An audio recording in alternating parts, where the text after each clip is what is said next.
Welcome to Desperately Seeking the 80s. I am Meg. And I am Jessica. And Meg and I have been friends since 1982. We got through middle school and high school together here in New York City, where we still live. And where we podcast about New York City in the 80s. I do Ripped from the Headlines. And I do pop culture. So, yes, I have a nice little note from a listener. A Lovely. long-time listener, first-time caller. No, long-time listener, Nadine from Western Mass. Okay. And she very kindly wrote to say, "Yay, you're back. Thank heavens you're back."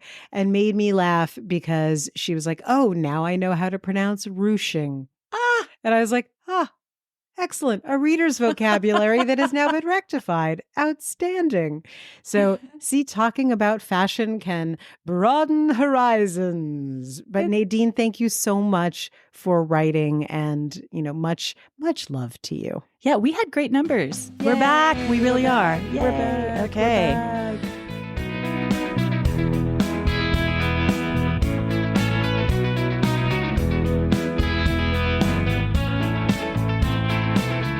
So I don't know if I have asked you this question before. And because you know what I love is that, so here's what I see. I see your little twinkling, mischievous eyes peeking right over what is this called? The pop guard, the pop screen. Pop filter? Yeah, the filter that's in front of the mic. So it's like Kilroy was here. I just see your two little eyes sparkling with mischief. So whatever that is, I'm excited to hear it. What's your favorite part of the park? Central Park. Maybe I haven't asked you this. And if it's not like a current question, do you remember from your youth? Yes. Well, as a little kid, yeah, the thing that made me so happy and felt magical was always the Alice in Wonderland statue. Lovely. Oh my gosh, it is magical. As a younger person in my 20s, I loved the area in the park where all of the roller skaters were. Oh, and wonderful. They were just like disco kings and queens, and they were unbelievable to watch. I felt terribly inadequate, but very inspired. I went roller skating this weekend in Bushwick. I do. And I feel very strongly that we need to go together. Absolutely. I'm going to get a group together. I'm just going to tell people I'm going. And then if anybody else wants to come on down because it is so much fun. You know why I'm very excited about this? Why? So for years, I've wanted to buy something that I have no business owning at all, but just because it was so cute. Cynthia Rowley, she designed roller skates, old school boot roller skates, and the boots are all like flowers and glitter. Cute. And I was like, I need those, but I was like, I will never be on four-wheel roller skates again. And lo and behold, maybe this is my opening for absurd shopping. I own my own skates. My own four-wheel roller skates. But they're not fancy and flowered and glitter, but maybe they could be. Maybe I should do that. If we get matching skates, that would make my entire year. I just want... we could treat it as a photo shoot. Yes, and satin jackets. Oh my God. I want to get satin, like pink lady jackets and glitter flower roller skates. Yes. We could get satin jackets with Desperately 80s on it. Embroidered in script. Oh. Okay, all right. God. All right, that's it. Okay. All right. But that's moving on. I have to tell my story. Okay. But so those are two. And I think that now the part that I go to almost every morning is the North Meadow because I take Alfie for a walk. We enter at 97th Street. I know and then exactly go what right you're around talking in about. a little circle. Yeah. He's exhausted, poor bastard, by the end of that little circuit. Oh, he has little bitty legs. Oh, he's got little tiny legs. So that's my answer to you. All right. My sources for today, the New York Times, New York Magazine, and the New York Times Magazine. These are three different things, as you know. Yes, I do. On December 13th, 1980, Mayor Ed Koch set up the Central Park Conservancy. After all kinds of wranglings, it was ultimately determined that a nonprofit organization funded by private donations and government funds would be the best way to save Central Park. At this point, as you well remember, I'm sure, Jessica, the park had been left to its own devices for almost a decade. During the day, you were probably safe, close to the perimeter. Personally, I loved the ancient playground. But moving further into the park, you were taking a risk day or night. And we've talked about when we would jog around the reservoir. Well, you would jog. I would hide in the other direction. But my dad tells stories about how someone at Nightingale said that there were guys with cattle prods that would chase after the girls. That is a memory my father has. When we first moved to New York in 1976, that someone from Nightingale said, "Oh, it's so funny because there are these guys with cattle prods and it makes the girls run faster around the reservoir." I know that sounds insane. The look on your face. Also, remember, it's coming from my dad. So he might be conflating a few different stories. There are a lot of filters that this story is going through right now. But I still think he thinks it's hysterical. He thinks that's hysterical. I have so many emotions right now. But you know what? In truth, that's the only thing that would have made me run around the reservoir. Like, let's be honest, that or when famously, freshman year of college, I went to visit Nightingale and then Riverdale with Nick. And at Riverdale, there was an ice cream truck parked right outside the school for some reason. And I was like, Nick, we were leaving. I'm just going to go get an ice cream cone. And he said he watched me in my skirt and heels go up to the ice and it started to pull away. And I ran. He's like, that's the only time I've ever seen you run in your entire. I was like, I got to chase the ice cream truck. Oh my God. Okay, back on track though. So Central Park. Yes. Conservancy. Right. And that the park was not very safe.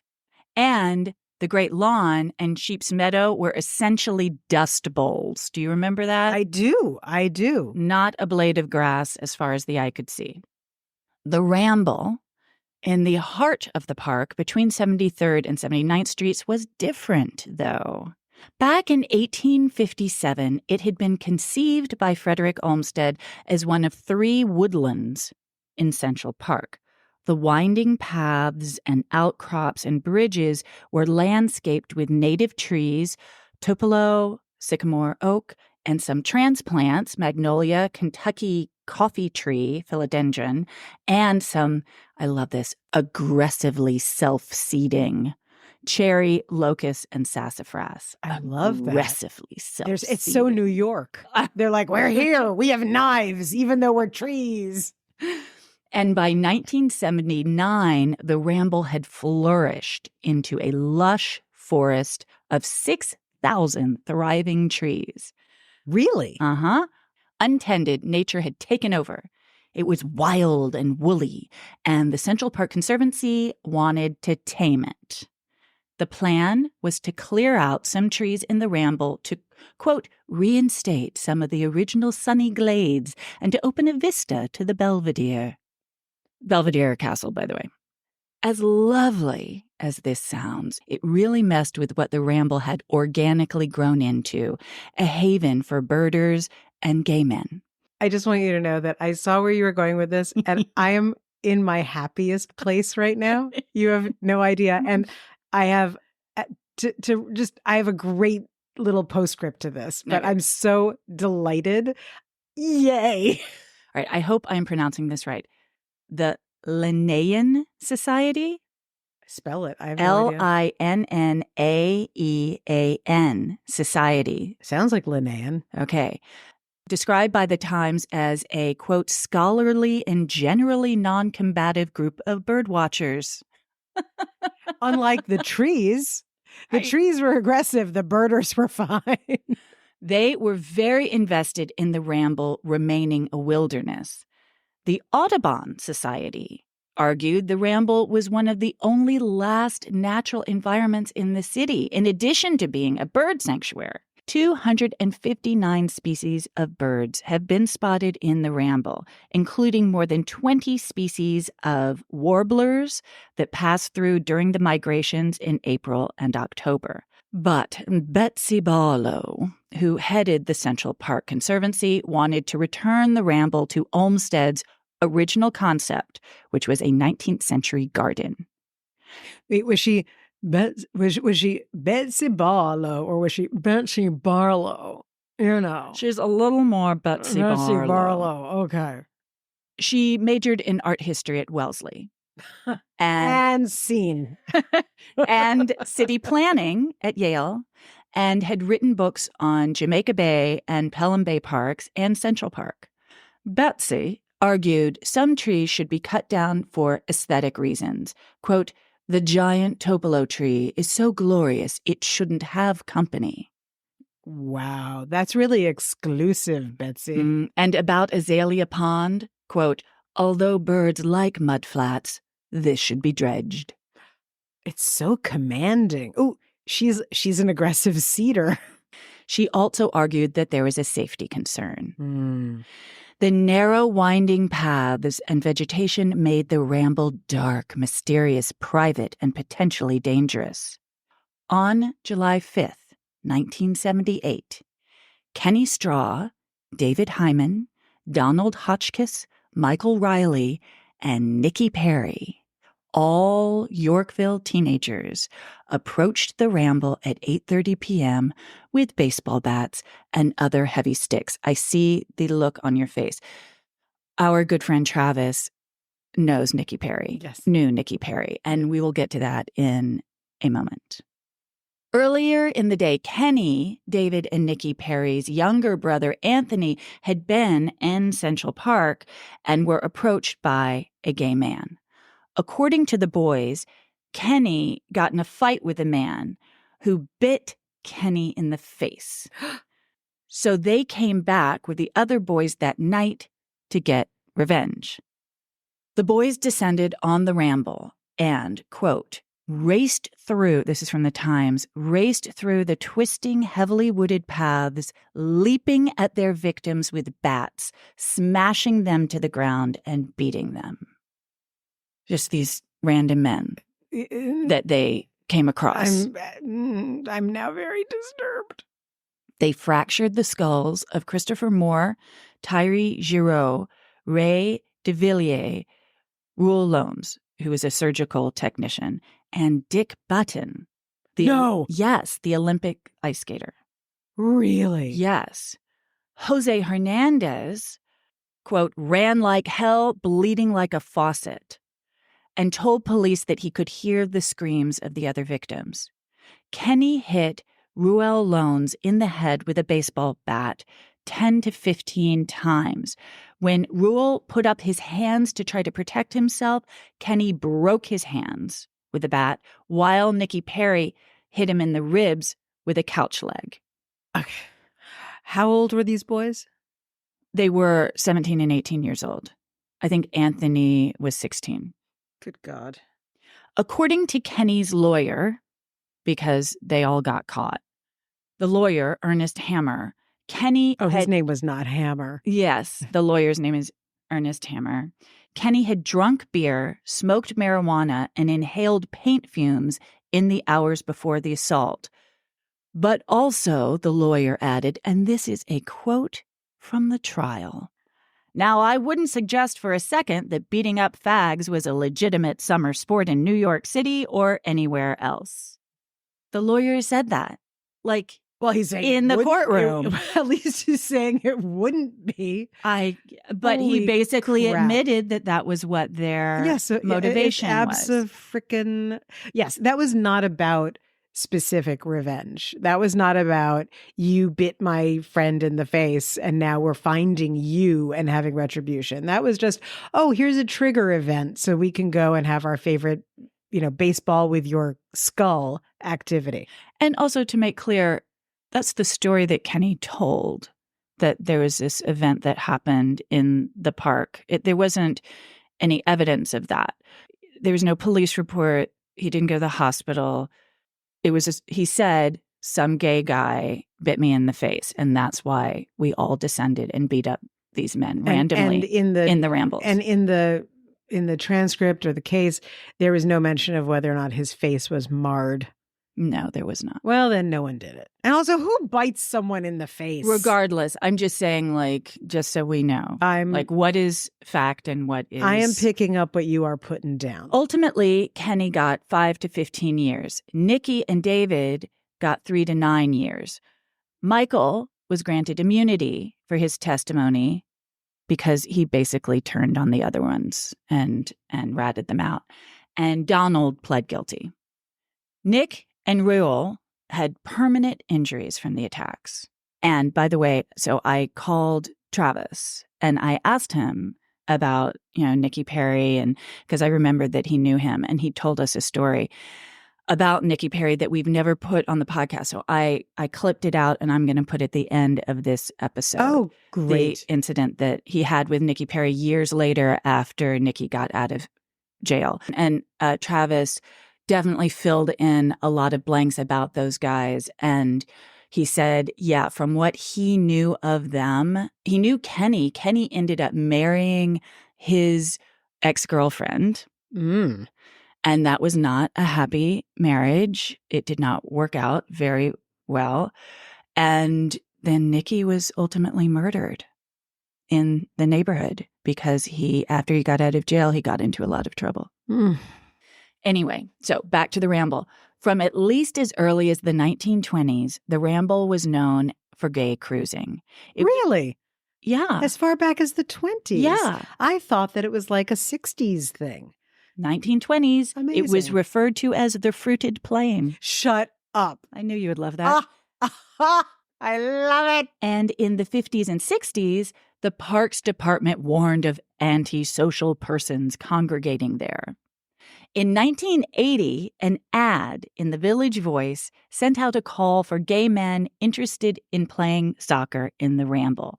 They organized ultimately into the New York Ramblers, one of the world's first openly gay soccer clubs. That's amazing. That's so cool. Also, in 1980, the artist Christo made a proposal to the Central Park Conservancy to install temporarily thousands of banner-draped frame-like gates along the paths of Central Park. The gates. His proposal was rejected. We know that he came back and ultimately did it, but in 1980, rejected, and it prompted what was called the Christo Report, which was a manifesto on the purpose of Central Park going forward. This is a quote from the Christo Report. One of the geniuses of the park is that to experience it, people have to desegregate. The park is as socially integrated as any space in America. You don't get people coming to you based on sociological groups, but on common concerns about crime or jogging or what the 110th Street Boathouse should look like. Blacks don't think of themselves as blacks in the park, but as, say, bicyclists, and their alliances are with other bicyclists. This aspect of the park is the one most critical to its survival, and the most important part of our thinking about the restoration of Central Park is how it will be used and by whom. P.S. Not you, Christo. It's interesting, that he didn't let go of that idea, and ultimately they did it, and I don't even know what that was, 2000 something. My sense of time has collapsed so radically. I'm like, is it the 90s? Was it? I think it was 2000. We'll look it up during break. All right. But yeah, and at the end of this episode, I'm just going to put in that story that Travis told about Nicky Perry because it's amazing and just gives, our extra Yorkville color that we love to have. And we always forget to say that he is the author of the Tommy Keene detective series. Plug that. Which is wonderful. Frankly, I've read 3 of them. They're fantastic. Well, and this is my little add-on. We get a lot of really good feedback on our Yorkville stories, and Travis has frequently been a favorite. And so, his whole sensibility and his experiences that do show up in the books. Absolutely, it's not a departure. It's just more of this very insider view of New York crime and punishment from both sides. And Betsy did not succeed, by the way. She was pretty much shut down. Can we only call her Betsy, please? I prefer to call her Bitsy, actually. Mm-hmm. And so the Ramble is as wild and woolly as it ever was. But I have a degree from Wellesley. I'm clutching the pearls. One more thing Mm-hmm. about the Ramble and about that whole incident that happened with Dick Button. Yes. I don't know if you remember this, but when we were talking to Travis, I think he said this in front of you. I think he said it when we were all talking together. He certainly said it to me, that there was a question about whether it actually was a gay bashing. Oh, yeah. Do you remember that a little bit? Okay. Well, that was based on the fact that the Times and other news reports said, and the police said at the Times, that it was not clear whether it was an actual gay bashing. So that was what the police were saying at the time. Now, what came out in trial, of course, they admitted that that was absolutely their intent. But the reason why they didn't know whether they should call it a gay bashing was a technicality, because none of the men admitted that they were gay. Oh, no. Including Dick Button. Fascinating. So it was about these closeted, I'm assuming closeted men who all happen to have been in the Ramble after dark. And professional figure skaters. I actually did a deep dive about homophobia and figure skating, which was fascinating. And How maybe could it possibly be? I mean, it's the gayest sport around. Well, it's interesting because it is, though.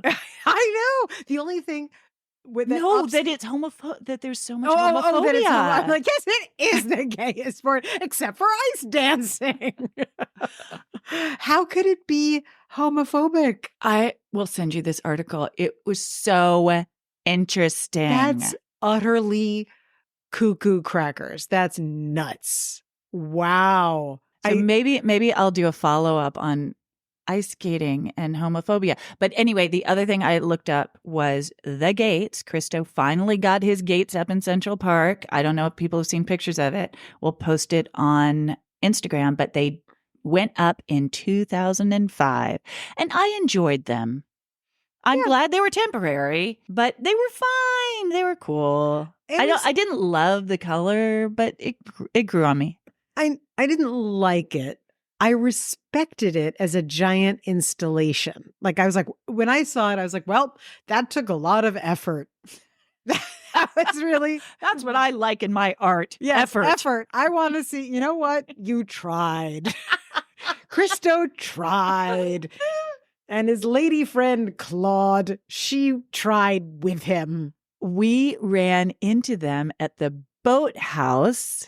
My father and I did, when Alice was a little bitty one. Were they draped in fabric? They were not, but they were really drawn to Alice. Did they drape her in fabric? They gave her a swatch.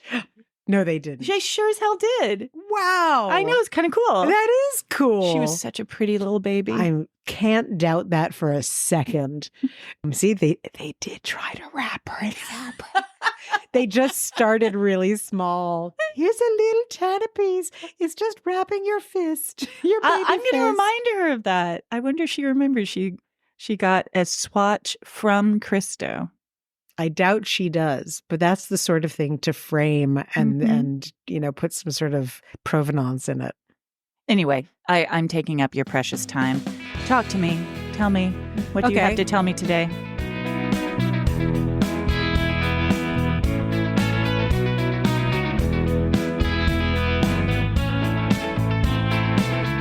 Okay, I have a question for you. Mm-hmm.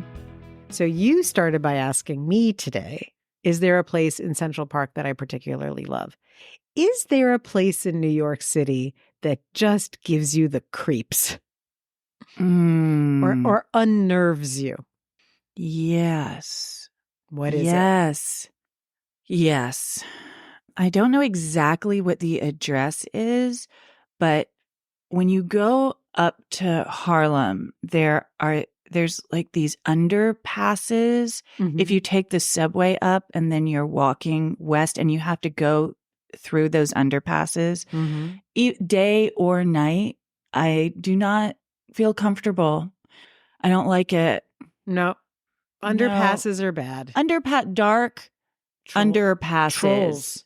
Under bridges. It's bad. I don't know what they could do to make it less forbidding. Less urine smell.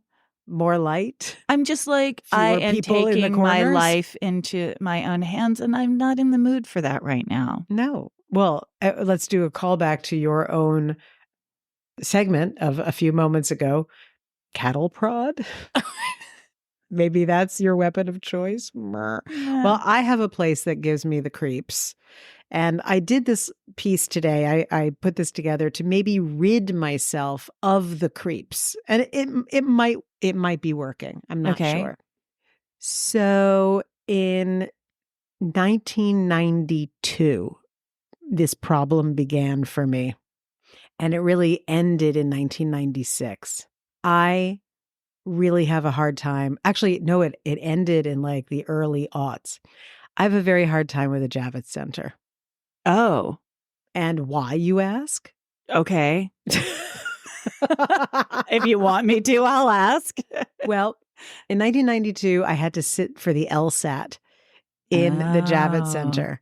And then in 1996, I took the bar exam there. Can I tell you my Javits Center story? Yes, please. It's the only time I've ever been there. Okay. Was to finally get vaccinated for COVID. Really? And when I showed up, it was like in the middle of we were in the middle of the crisis, people. And I was so moved. Everyone was just patiently waiting in line, 6 feet apart, with their masks, waiting to be saved. Like, thank God we'll be able to talk to each other again soon. It brought me to tears. I was just felt like community and government, everything is actually working for the good, and there will be brighter days ahead. Well, it brought me to tears too. Okay. Particularly the bar exam, which is 2 days, sitting for 8 hours. Oh my God. On a folding metal desk, you know, the chair with the desk attachment. Mm-hmm. Yeah. Taking this fucking test. And it was really unpleasant. And then to make matters worse, I don't know if I know I've told you about this, but this is a cautionary tale about find out who you're working for. But Book Expo America is the book publishing trade show that happens every year. And one year it was at Javits. And I had recently gotten a job working for a company, or I had been brought on to be a book packager, which is like being a book producer, like a movie producer for books. And they did a bait and switch and made me into the head of sales for their print services in New York City. And by head of sales, I mean me and like 3 other jerks in an office on Varick. Anyway, these people, they were based in Marin County. There was something weird about them, but I was like, hey, thank God for them because I need a job right now. Okay. So I'm there at Book Expo and I run into a dear friend's husband who I've known for a million years. And he goes, oh my God, what are you doing here? I was like, oh, I have to be here this year. And he was in the paper business. And I said, oh, I'm working for place. And he went, you're working for the Hare Krishna? And I said, what? And he was like, yeah, that's a Hare Krishna outfit. And they print books about their doings. And I was like, no. And he's like, and it's not good. The word on the street about what they do in Marin County. You told us a little bit about this before, but basically you were working for a cult. Yes. Okay. And I had no idea. Right. And and like they were sexual harassers. They did all kinds of terrible things. I had to change the locks on the door.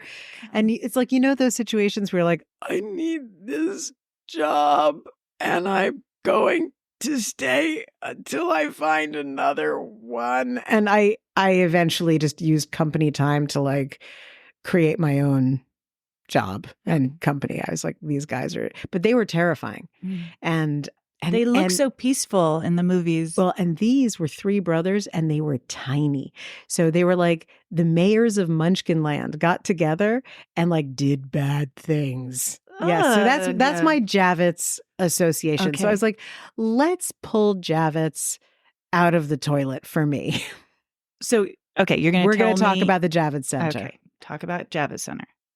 Look, I love a lurid tale. I'm just bringing. I didn't really remember the Javits Center from when we were younger. I had no memory of it. I feel Well- like it popped up later. Well, You're going to tell me. I'm going to tell you. Excellent. So on March 27th, 1986, my 16th birthday, the New York Times published an article. Javits Center poised to open is booked far into the future. So New York City had had one convention center, the Coliseum in Columbus Circle, and it was not well liked. It was city planned and created by Robert Moses, who we already know is a bit of a not great guy, but it was pretty much disliked from the moment it opened. And the Javits Center wound up taking its place, and in 2000, the Coliseum was knocked down. So the Javits Center, what was that about? So there needed to be a real conference center. Why? What do conference centers bring to cities? Money. This article talks about the guy who was in charge of getting the space booked. His name was Michael Primavera.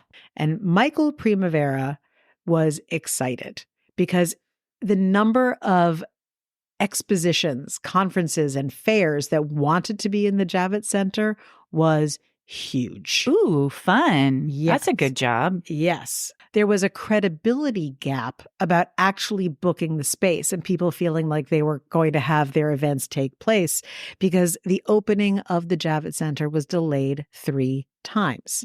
So every time he reached out as a booker, people were like, is it really happening? Well, interestingly, on March 26th, the day before this article came out, the Coliseum had its last show. There is no other game in town. Okay. All you've got is the Javits.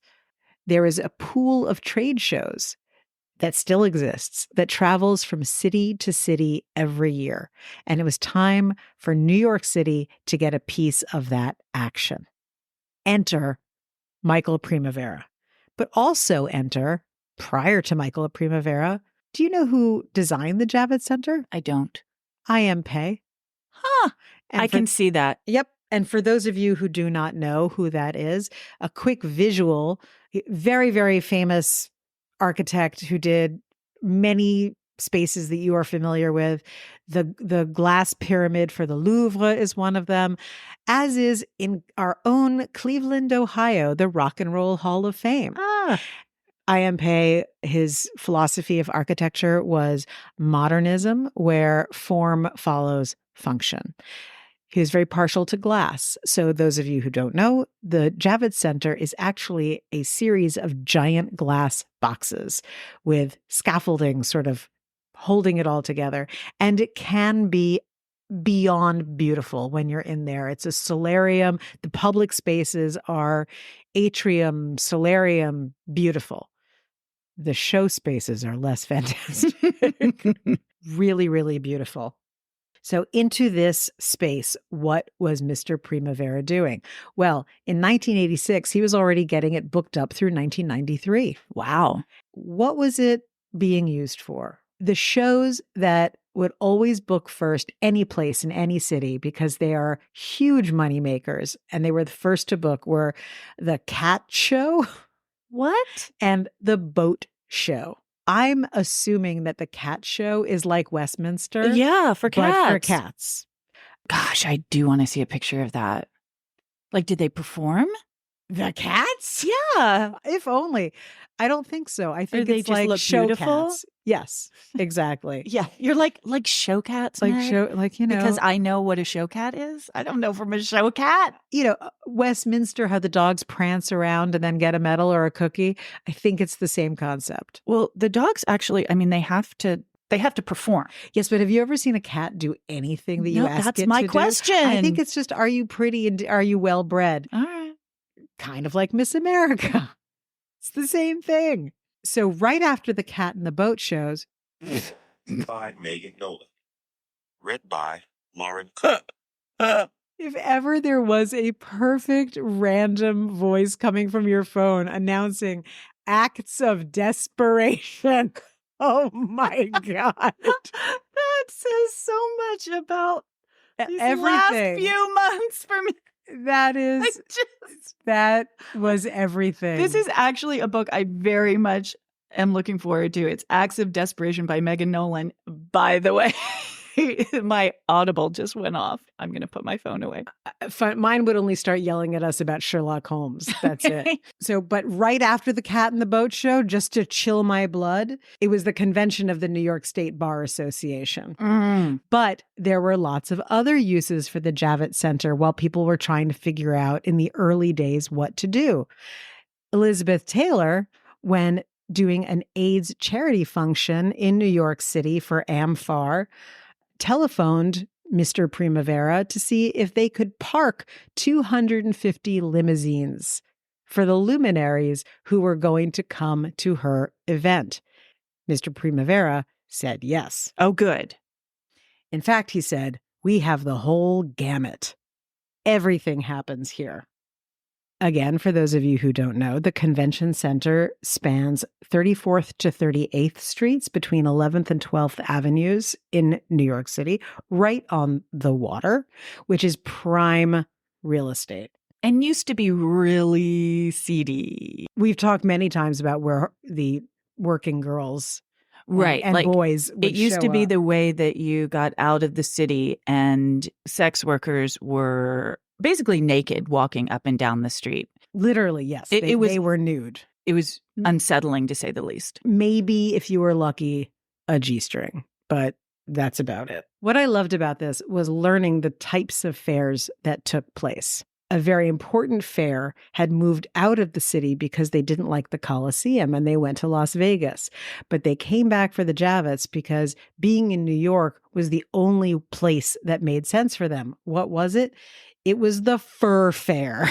The fur fair. So that's fur coats. Could you imagine that happening now? Does that happen now? No, Are there I don't fur think fairs? so. I would imagine not.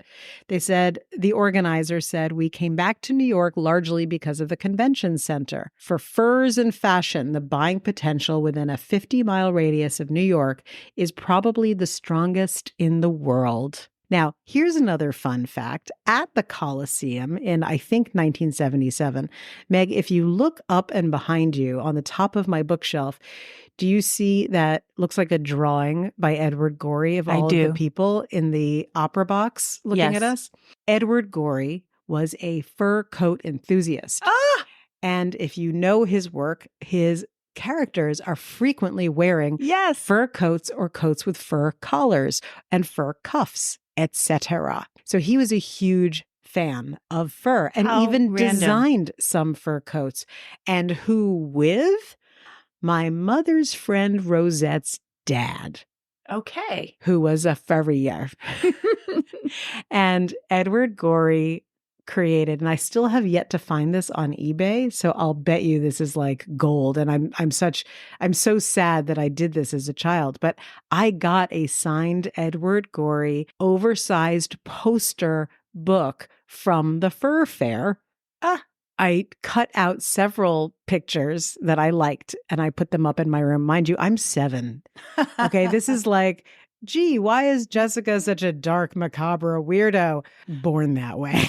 Edward Gorey fetish. And so the one thing that remains is this 1970s lucite box frame with the remnant of a fur fair bit of swag. How cool. Right behind you. There was great hope on the part of the Javits Center because of the sheer space they provided that they would host the Republican and Democratic conventions. But the Javits, what I like most about it and what has really rid me of the creeps is to know a little bit more about Jacob Javits. It was named after Jacob Javits to honor this New York United States Senator who was a Republican. He represented New York from 1957 until 1981 and was noted for his work ethic and unbounded energy. He described himself as a Lincolnian, as he fought for the rights of the average American.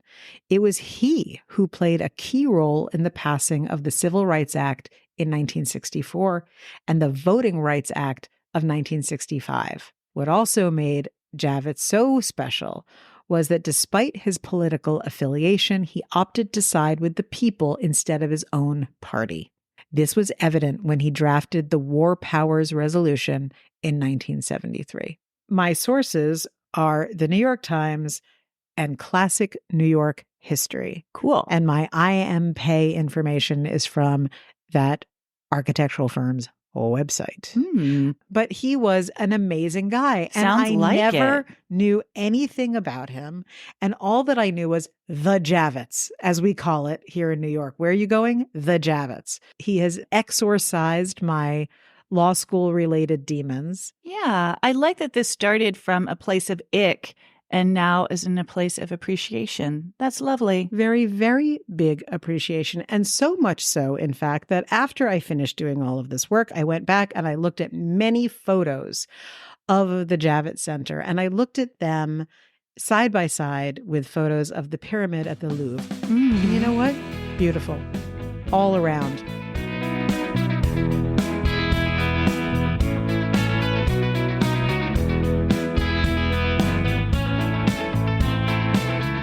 So you said you had a tie-in.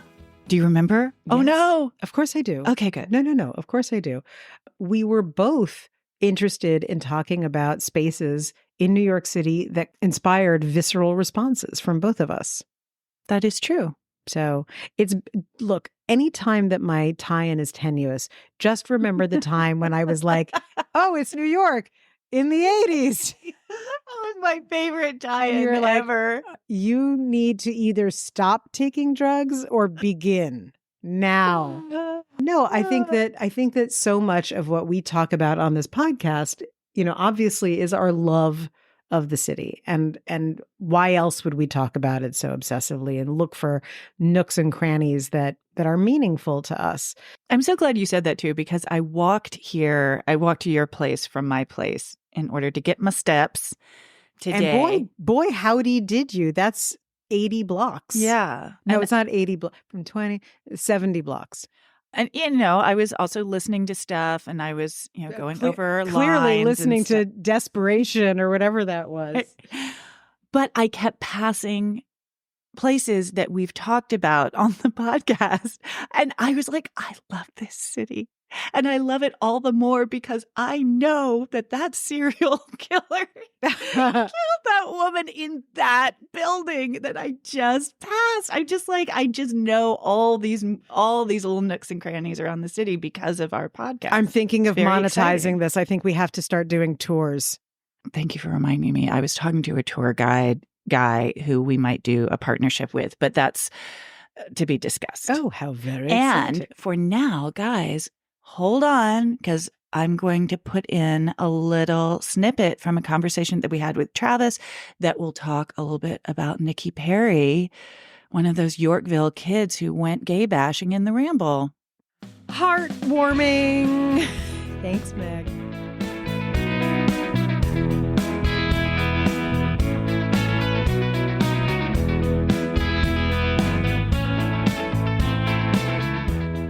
I was working at the aforementioned Spanky's. Okay. I'm working there, and what do you call it? A very well-known character from the neighborhood named Nicky Perry. Now I know Nicky Perry and his brother Anthony Perry, since I was a kid. Anthony, I think, was my age. Nicky was maybe 2 or 3 years older than me. All right. They were mixed up in that whole Dick Button thing, if you remember that. Right. The guy that got beat up in Central Park. Yeah, I haven't told that story yet, and I will someday, but yeah. And they were rough kids, rough street kids, Yeah. From the neighborhood. And they had a name as tough guys, nutty guys, and actually I liked the both of them. I got along with them fine. I'm not going to say we were like good friends. They were a little bit older than me, but it's those things where everybody knows everybody kind of deal, right? Yeah. So now we're all older. I'm probably at this stage, I don't know. I'm going to say I'm probably 27, 28. I'm working at Spanky's, right? This is before the police department. I went in the cops in 28, so I'm probably about 27. All right. And I'm working there, and Nikki comes up. And right away, the owner, George, was one of the owners of Spanky's. He knew exactly who Nicky was because everybody in the neighborhood did. After Nicky's bit in prison, after the Dick Button thing, when he came out, besides just being a pretty much a scary, tough guy, okay, he ended up, doing collecting jobs and leg-breaking type jobs for, underworld figures, let's say. All right? So he shows up and, we're saying there, and George was a big man. He was a big Greek fella, right? Big, giant fireman mustache. He came down like this. And, he comes walking up and George is like, oh, fuck, it's Nicky Perry, right? And Nicky comes right up to me, shakes my hand. Hey, Travis, how you doing? I said, doing good. He says, you seen Joey Sullivan? Is he around? I said, yeah, I think he's in the back, maybe by the pool table, right? He says, thanks. So he goes in there, and we're packed. Place is busy, it's a hopping. It's a Friday, Saturday night. And now Joey, he was quite a character too. I like Joey very much, all right? So if you listen to Joey, I'm not talking shit about you. I'm just telling a story, all right? So, Joey was funny. Like he would he was like one of those 4 o'clock in the morning leaving guys, but he would always throw himself out. He grabbed myself by the back of the collar and says, I'm throwing myself out. Don't worry about it. And he'd leave, right?